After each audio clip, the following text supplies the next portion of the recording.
Russia's winter campaign in Ukraine has ended in failure. What Putin intended as a season of relentless energy infrastructure strikes to soften Ukraine for a ground offensive, instead, became a catastrophic loss of Russian lives and equipment. Rather than crumbling under pressure, Ukraine launched its own counterattack. And the results have been dramatic. According to Ukraine's top military commander, Oleksandr Syrskyi, Russian forces suffered roughly 92,850 killed and wounded between December 2025 and the end of February 2026, more than Russia could replace through new recruitment during the same period. That works out to over 1,000 casualties every single day. The material losses were equally punishing. Russia lost more than 300 tanks, 430 armored vehicles, over 110 rocket systems, and nearly 3,000 artillery units. Ukraine also destroyed tens of thousands of Russian drones, knocked out dozens of air defense systems, and even sank a ship and a submarine, further hollowing out Russia's already diminished Black Sea fleet. Russia's broader strategic goal during the winter was to make Ukraine uninhabitable. Hundreds of missiles, thousands of guided bombs, and nearly 19,000 attack drones rained down on Ukrainian cities and power infrastructure. The Kremlin hoped that freezing Ukrainian civilians and destroying the country's industrial base would break public morale and force Kyiv to accept Putin's peace terms. That strategy did not work. With spring approaching, Ukraine will have the opportunity to repair its energy grid and rebuild industrial capacity.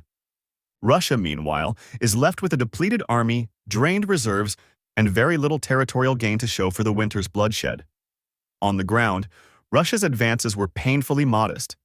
Estimates suggest Russia captured somewhere between 430 and 570 square kilometers across December, January, and February, combined, a rate that cost an extraordinary number of soldiers per square mile gained. For comparison, Russia's losses over these 3 months were roughly 6 times greater than its total casualties during the entire decade-long Soviet-Afghan war. Ukraine didn't just hold the line. It pushed back.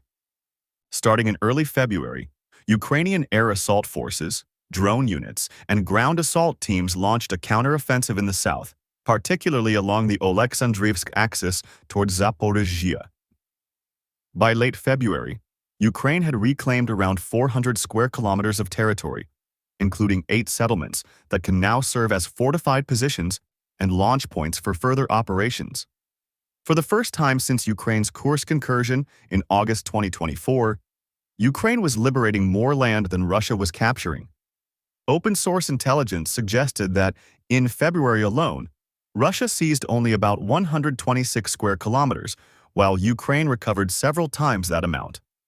Ukraine's winter counterattack effectively reversed the momentum of the war. Still, the script is clear that this is not a moment for complacency.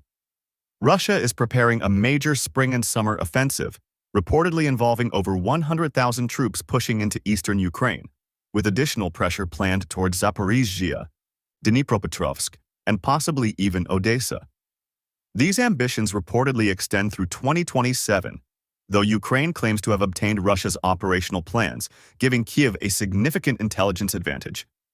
Whether Russia can realistically execute those plans is another matter. Volunteer recruitment is falling short of battlefield losses by several thousand soldiers per month. The reserves being pulled in now were supposed to be held back for the spring push. Russia's economy is also deteriorating under the weight of sanctions and falling oil revenues, making it harder to sustain the large financial incentives it has used to attract recruits.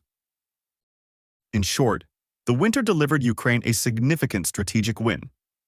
Russia is weaker in manpower, equipment, territory, finances, and morale than it was going in. Ukraine, armed with intelligence about Russia's future plans and momentum from its southern gains, appears better positioned to face whatever comes next, though the fight is far from over.